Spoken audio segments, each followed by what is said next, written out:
क्या आते ही शुरू हो गई। शुरू ना हो तो क्या करूं? मुझे नहीं अच्छा लगता ऐसे बिखरा हुआ घर। अरे भी पहले सांस तो ले लो, अभी तो किचन में बर्तन पड़े हैं धोने के लिए।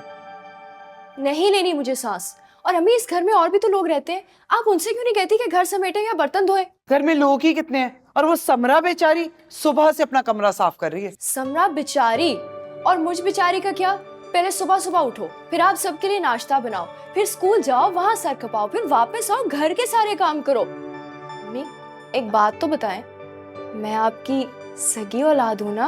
वैसे गजब खुदा का, बोलना शुरू करती हूँ ना तो चुप नहीं करती। रहने दो, कोई जरूरत नहीं है, मैं खुद धो लूंगी। अच्छा ना, कर दूंगी। नहीं शाजिया, कसम है तुझे जो बर्तनों को हाथ लगाया, मैं खुद धोऊंगी। अच्छा ना, धो दूंगी। नाराज क्यों हो रहे हैं? तुम्हें बड़ी मेरी नाराजगी की परवाह है ना अम्मी? अच्छा छोड़ो, पहले ही बहुत गर्मी है, इतना काम पड़ा है करने के लिए। नहीं, मैं नहीं छोड़ूंगी। हटो भी, क्या कर रही हो? आप नाराज है ना मुझसे? अच्छा ठीक है, जाओ जाके बर्तन धो लो पहले। ठीक, धो देती हूँ, लेकिन मैं अकेली नहीं धोऊंगी, वो समरा की बच्ची भी धोएगी मेरे साथ। शाजिया छोड़ दो उसका पीछा। एक तो मैंने नोट किया है, मैं जब भी तुमसे कुछ डिमांड करती हूँ तुम्हारे बहाने शुरू हो जाते हैं। बहाने क्यों बनाऊंगा मैं समरा? सच कह रहा हूँ, पैसे नहीं है मेरे पास। ओह, मेरी कितनी फूटी भी किस्मत है। पैसे तुम्हारे पास है नहीं और तुम चले हो इश्क लड़ाने के लिए। मैं अपनी पार्टी बदल रही हूँ। अब इस बात का क्या मतलब है? इस बात का सीधा और साफ मतलब है, तुम शाजिया के मंगेतर ही ठीक हो। शुरू कर दी तुमने फजूल की बकवास। कितनी दफा मना किया मैंने इन बातों से। तो मैं तुम्हें सिर्फ ये कह रही हूँ कि वाह समरा, क्या सफाई की हुई है तुमने कमरे की। बहुत खूब, बहुत अच्छा लग रहा है। शाजिया, तुम भी किस किस्म की इंसान हो? बंदा थक जाता है तो रेस्ट करने के लिए 2 मिनट बैठ जाता है। रेस्ट के लिए बैठना भी चाहिए, लेकिन थकने के बाद। और तुमने ऐसा क्या किया जो तुम थक गई हो? कमरा तो देखो, लश्कारे मार रहा है। कप रखने की तो बिल्कुल यही जगह है ना? और शर्ट वो तो होनी ही आ चाहिए। घर में अलमारियां किस लिए होती हैं? ये तुम क्या कर रहे हेलो हो? नायला, तुम्हें अपने घर में। हेलो, कट गया।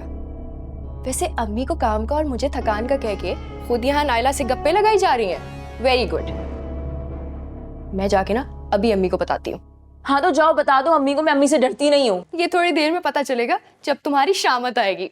अम्मी, अम्मी, ये झूठ बोल रही है। अम्मी, मैं जब इस समरा के कमरे में गई ना, मुझे देख के इसने फौरन कॉल काट दी और कहने लग गई मैं तो सफाई कर रही थी। अब इस तरह की सफाई किस तरह होती है? पूरे कमरे में चीजें बिखरी हुई थी, कपड़े हर जगह फैले हुए, चादर दरवाजे के हैंडल पे टंगी हुई, और तो और चाय का मग महारानी ने बेड के ऊपर सजाया हुआ था। ये झूठ बोल रही है। मैं सिर्फ 2 मिनट रेस्ट करने के लिए बैठी थी। अच्छा, अगर मैं झूठ बोल रही हूँ ना, अम्मी आप उठे, अभी चले मेरे साथ, मैं आपको दिखाती हूँ कमरे की क्या हालत हुई हुई थी। हाँ तो मेरे पास कोई जादू की छड़ी थोड़ी है जो हिलाई और आनन फानन कमरा ठीक हो गया। अच्छा, आनन फानन ठीक हो गया? तुम्हें कहा किसने था ठीक करने के लिए? रहने देती, बर्बाद कर दिया पूरा कमरा इसने। मुझे समझ नहीं आ रहा कि हमारा कमरा देखने के लिए आ कौन रहा है, जो एक एक चीज उसकी जगह पर होना जरूरी है। बस एक मैं ही पागल हूँ जो तुम लोगों का काम कह देती हूँ। लड़ने के अलावा तुम लोगों को आता ही क्या है? आता है ना? क्या? आराम करना। जा कहाँ रही हो? अम्मी, मैंने आपसे कह दिया, आज ये मेरे साथ बर्तन धुलवाएगी। तुम ही बर्तन धोगी? तुम्हारे तो अच्छे भी धोएंगे। तो तुम उनसे धुलवा लो। अम्मी देख रही हैं आप इसे? तुम दोनों कभी नहीं सुधरने वाली, मैं खुद ही धो लेती हूँ बर्तन। देखिए मेरे रांझना, पीर से बुध रात 9 बजे, सिर्फ ग्रीन एंटरटेनमेंट पर।